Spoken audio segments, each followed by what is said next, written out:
What's good? While I work, I'm gonna do.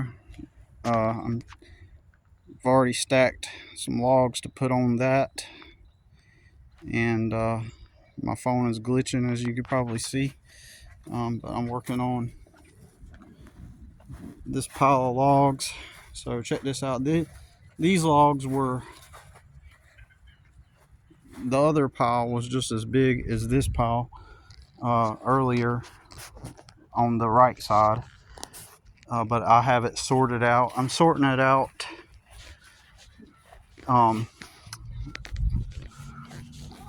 Anyways, I'm sorting it out in the ones that can be cut, that need to be cut down to a smaller size for the fireplace.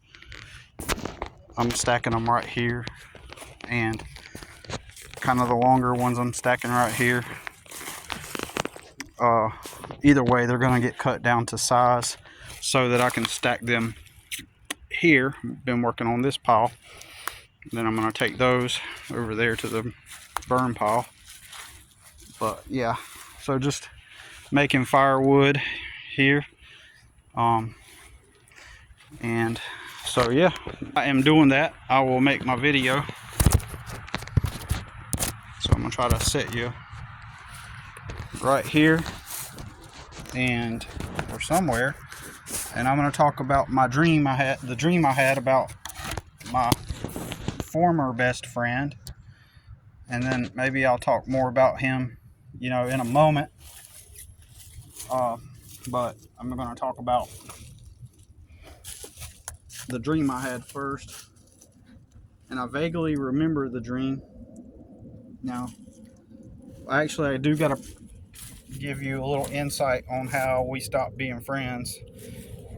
He was constantly, like, basically just dissing my business ideas, or just the idea in general of me going to work for myself, and I had just quit my job that year, or the year before that, and it was 2015. So it's been coming up on 11 years since I talked to him. And, of course, he was young, just dropped out of college and moved back to the United States from Mexico. And up to that point, we had been good friends. But he started to lean more liberal.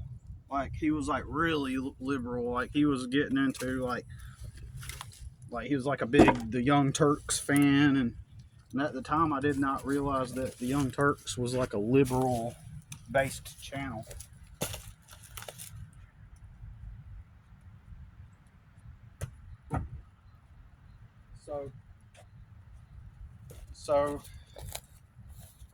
So anyways,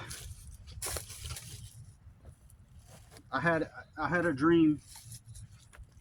Oh, my bad. So I cut the friendship off because, I started to realize that every time we talked about me working for myself or starting my own business, all of his responses to it were always of a skeptical nature. It was always like it was not even pro encouragement. It wasn't encouragement, rather it was weasel words around how to discourage the idea of it.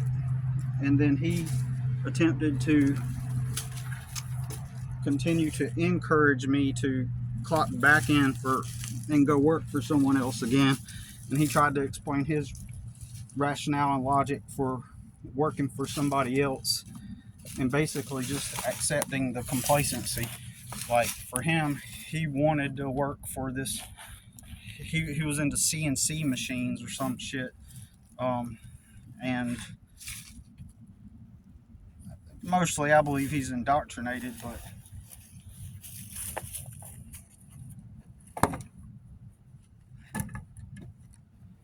but he got a job at a CNC, a place with CNC machines, and he wanted to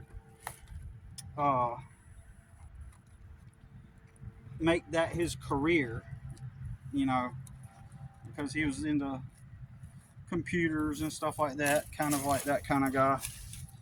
And I personally believe that he was more so indoctrinated, and I think he really wanted to fit in. Opposite of me, you know. I don't want to fit in. I don't give a fuck about fitting in. And I think he really cared about being judged and fitting in. And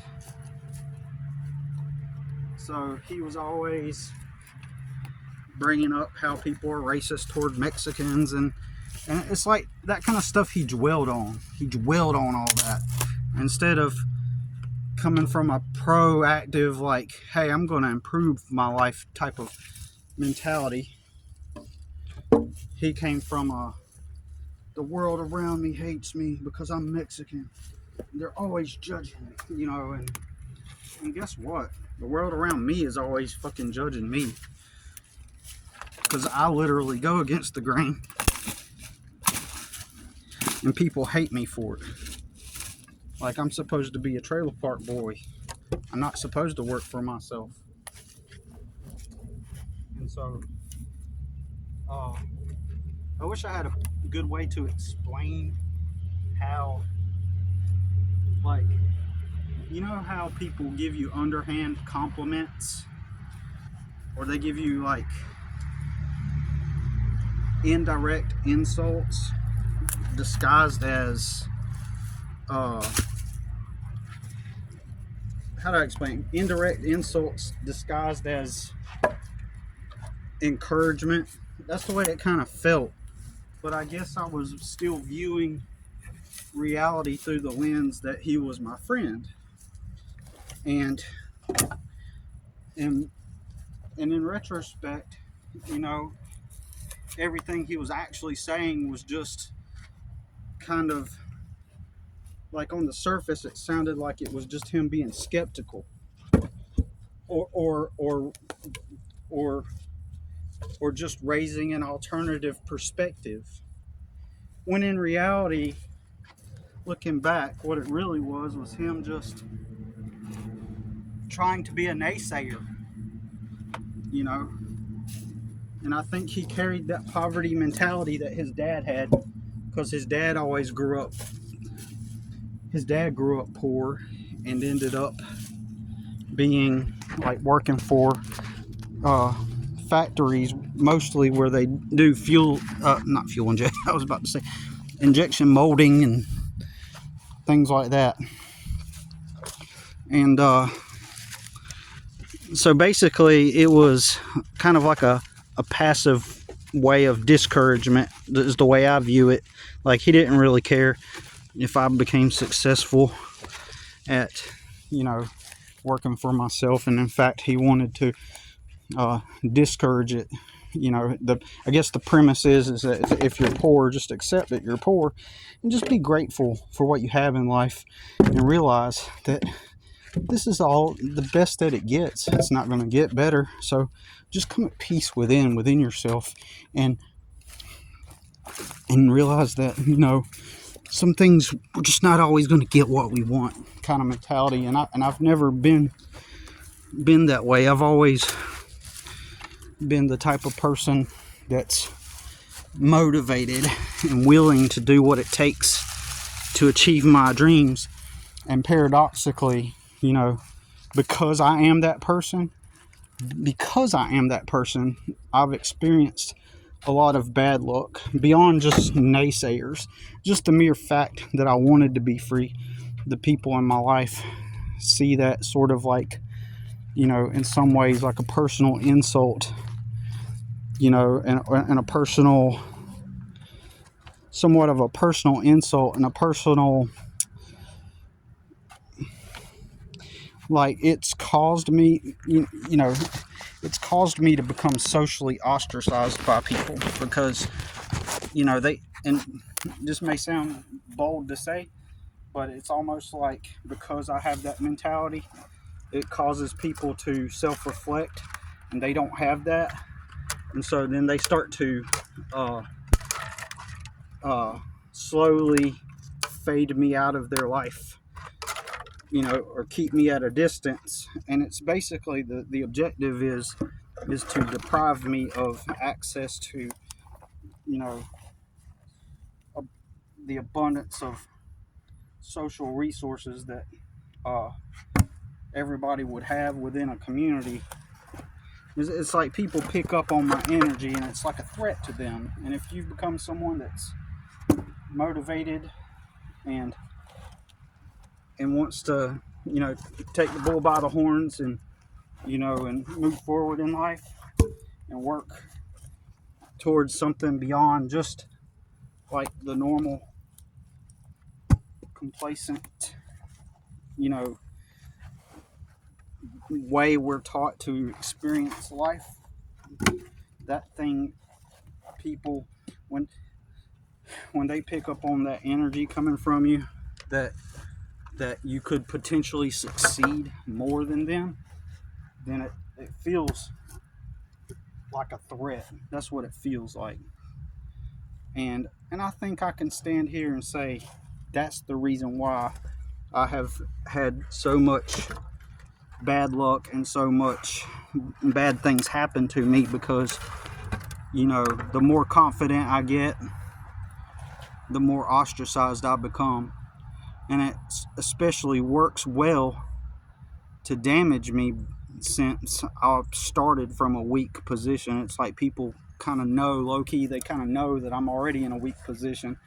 And when they see me feeling confident or saying things with a sense of boldness and confidence, it makes them feel like, well, I don't have that kind of confidence, so, you know, I'm just gonna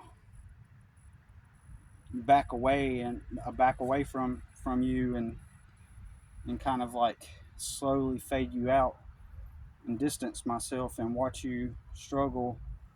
And that way, you know, I'm going to assist in the, it's almost like all this goes on at the subconscious level. It's like I'm going to assist in the uh, atrophy. I want to make sure you don't have access to resources. That means I'm not going to call you. I'm not going to call you like I would everybody else, or check up on you, see how you been, or, you know, I'm just going to sit there and watch you flounder and struggle. You know, I'm not going to joint venture with you and on any business. I'm not going to ask you how your business is going. I'm not going to be part of that, because, you know, if I encourage you, you might become successful. And if you become successful, what does that look like for me? And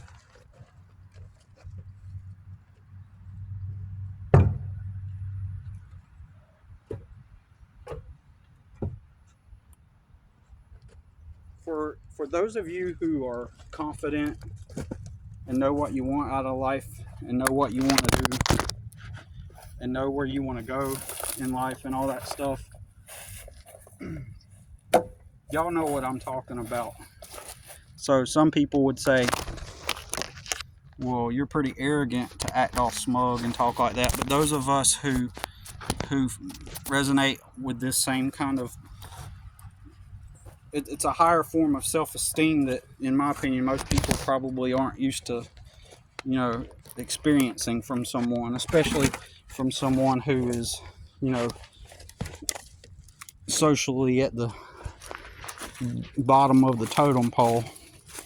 People enjoy you while you're struggling, and as long as you stay in that struggle, then everybody's good, everybody's comfortable with you. And it's the moment that you begin to have some success that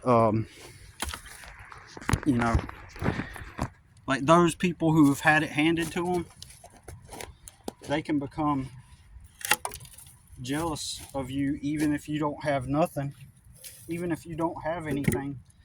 they can become jealous of you because they know that they got theirs without having done anything or done very minimal. So even people that do have a bunch of material gain on the outside, when they see some poor person thinking that they're going to be confident, then makes them self-reflect. And again, they're just afraid that you're going to basically outshine them, so distance themselves and then talk behind your back.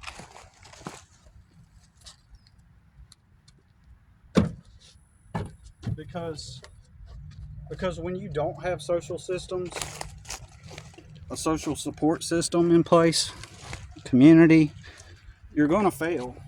You're going to struggle really hard, possibly. And I shouldn't even say that because it's still a context dependent thing, you know. So I know I kind of got off topic, huh? But anyways, so my buddy, my old friend, you know, the reality of it is he wanted to just knock my ideas and pull me back down to his level. And on the surface, it appeared as if it was just constructive criticism and perhaps some alternative perspective, you know. And his words were basically encouraging me to return back to working for somebody else, you know, at the end of the day, because people that don't have that kind of ambition want you to go back to work for somebody else. That's what they want. And so, you know, anyways, so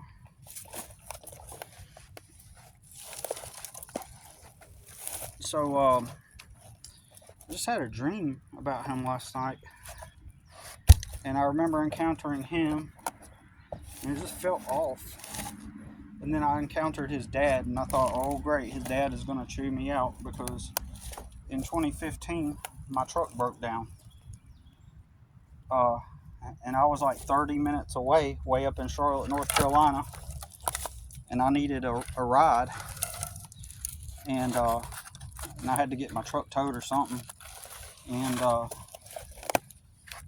I don't remember what the conversation was, but I called my friend to come give me a ride from Charlotte. And when he got up there, we went to Starbucks and got a coffee, and if I wish I could remember the conversation, but my recollection of the conversation is because of my truck was broke down and I needed to call somebody for a ride. It was an opportunity for him to bestow upon me some criticism about how see how, like, look at where it's getting you. Look, you're trying to work for yourself and you have to, like, call people up to get a ride, like. And but it was like that when I worked for other people, right? And so I think he took that. I don't. That's when I came to the realization that he did not have my best interest in mind. He only wanted to flex and gloat and act superior, as if he's giving me some greater wisdom, and it was the perfect opportunity to, because we were stuck there at the Starbucks and I was stuck and I needed a ride. And so I guess that's the confirmation that me working for myself was not going to get me anywhere. So I ended up realizing that, like, it all hit me at once. Like, this dude just wants to diss me and knock me and wants to pull me back down into his little realm where he's going to be just like his dad and be poor and a subservient to some company and end up repeating the same pattern. After all, he did just drop out of college to move back to the United States and go work at a CNC machine business. And so the way I seen it is like he was following in his dad's footsteps, immersing himself back into his dysfunctional family. And then I came to learn that while he was gone to Mexico, all those years, I think he was gone for like 7 years. You know, we didn't really talk while he was gone that much.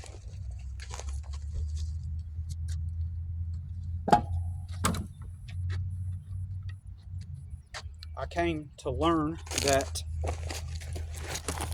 he became just pretty much a conformist, and because he was weak, he started to party and drink and smoke and do what everybody else did. And he went and tried to explain to me that that's just what everybody does. And he's right. That is just what everybody does. But I'm not everybody either. And I don't have to base my value as a person on whether or not I smoke and drink. But society will. And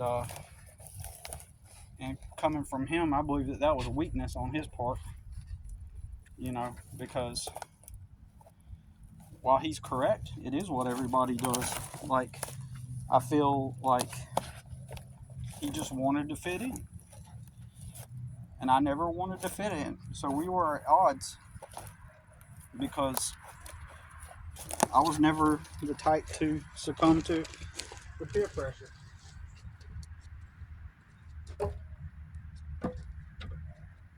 And I realize how that's going to turn a lot of people off from listening to me.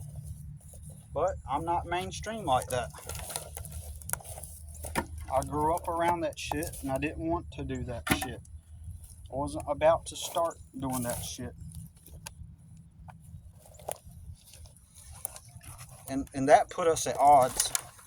I kind of realized that we were at odds, you know, but that day was the defining day where he came to try to, it seems like I recall him kind of low-key trying to chastise me for not having like a stable job as a foundation to keep me afloat while trying to run a business. I think that was what caused the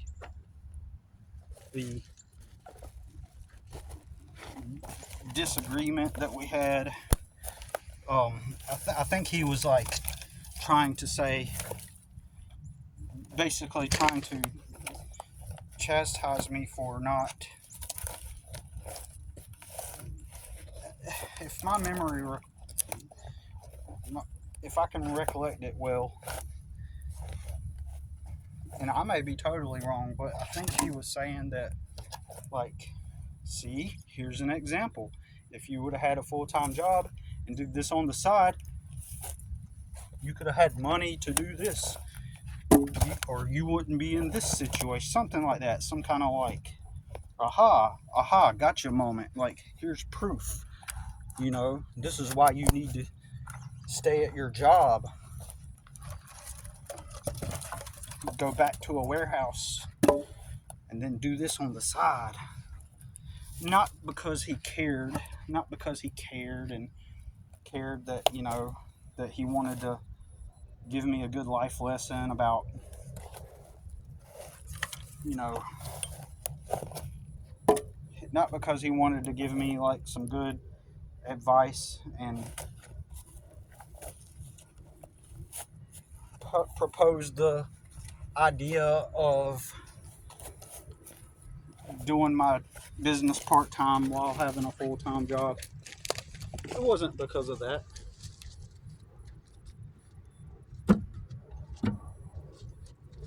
It was only because he's seen it as an opportunity to flex his wisdom. And that's what it was. And I'm going to call it out for what it is. That's what it was. It was more like he got that gratification, the schadenfreude of being able to tell me that.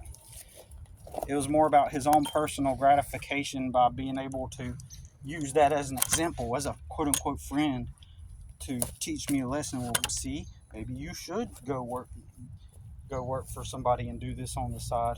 And I was determined to never go back and work for anybody else again. So, and then at that moment, I was like, you know what? I called him out on it finally, because it became clear in that moment, like, that he didn't have my best interest in mind. He just wanted to be able to flex on top of me, because he knew that he failed at what he went to Mexico for. He failed at it, and he wanted to be able to have me around, sort of, in a way to, to kind of, it was convenient to have me around to be able to talk wisdom to, and to point out all the flaws in my, in my plan to work for myself and not work for anybody else. That's what it was all about. It wasn't about, so in that moment, I called him out on that, and I told him, that's what you're doing. I was like, you don't care, what happens to me. Like, you don't give a shit. You just want to be able to,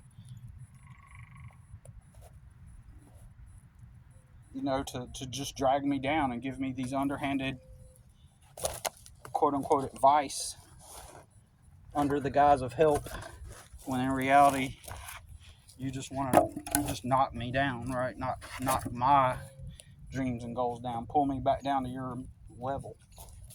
Well, and then I called him a bitch, and then I got up and I walked off, and I never talked to him again.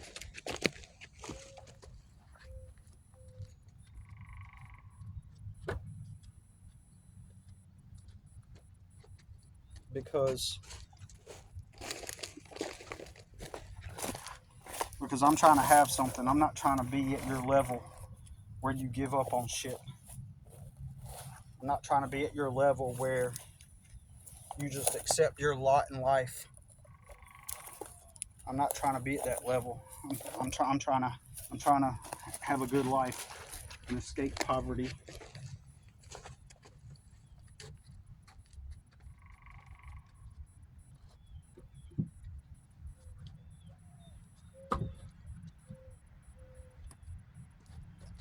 At some point after that, he met a girl and instantaneously got married.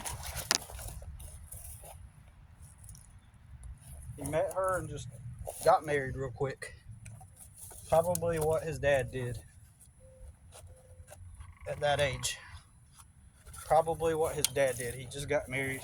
I never met the wife. He keeps his Facebook profile on private. I looked him up,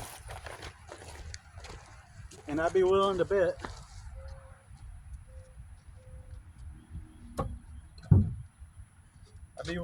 that he's probably poor.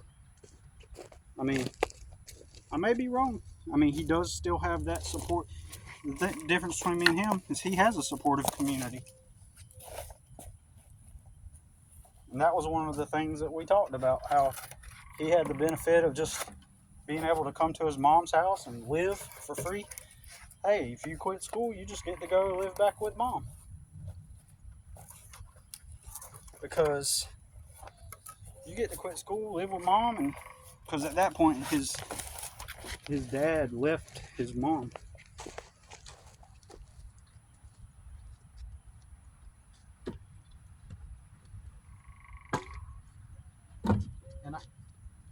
And I know why. They were dysfunctional as fuck.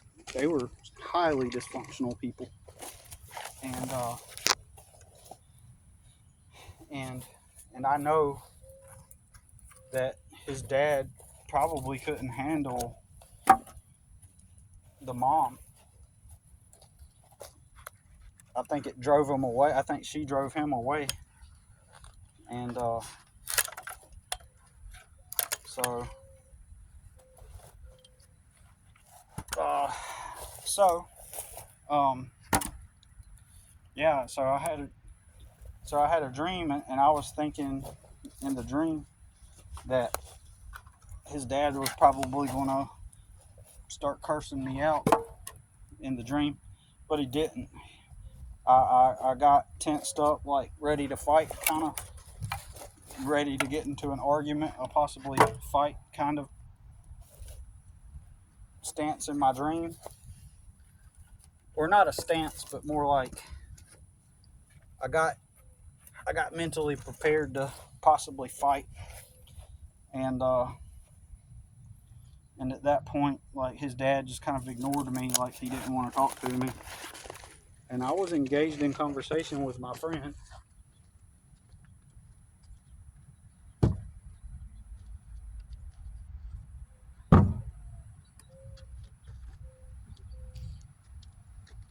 Or former friend. And like I was engaged in the conversation. Um, and part of me wanted like this reunion, but I just felt this energy coming off of him that felt rather uh, as if he never escaped from that same energy that he had. It felt different this time. It felt like I was in front of I was in front of him, but this time with awareness. Like I had wisdom this time, and I felt like he was still carrying that negative energy, and it was like, I don't know.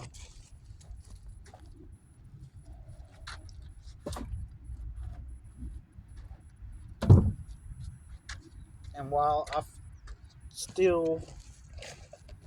I don't remember the details of the dream right now, but I just remember that the energy was like he was still stuck in that poverty mind. And that's what people will do.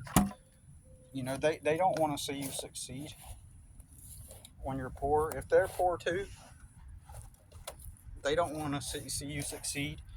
And if they have money, or they have like a regular life, they don't want you to succeed either. A lot of them, most of them, because if you are a poor person that has to do a lot of interacting with people who are doing well for themselves or appear to be,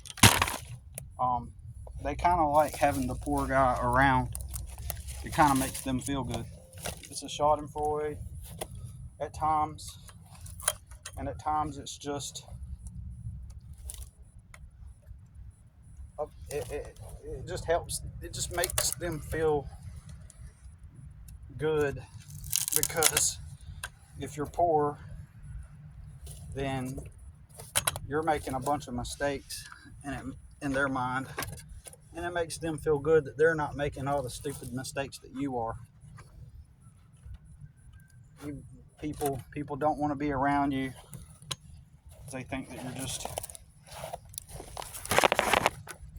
you're just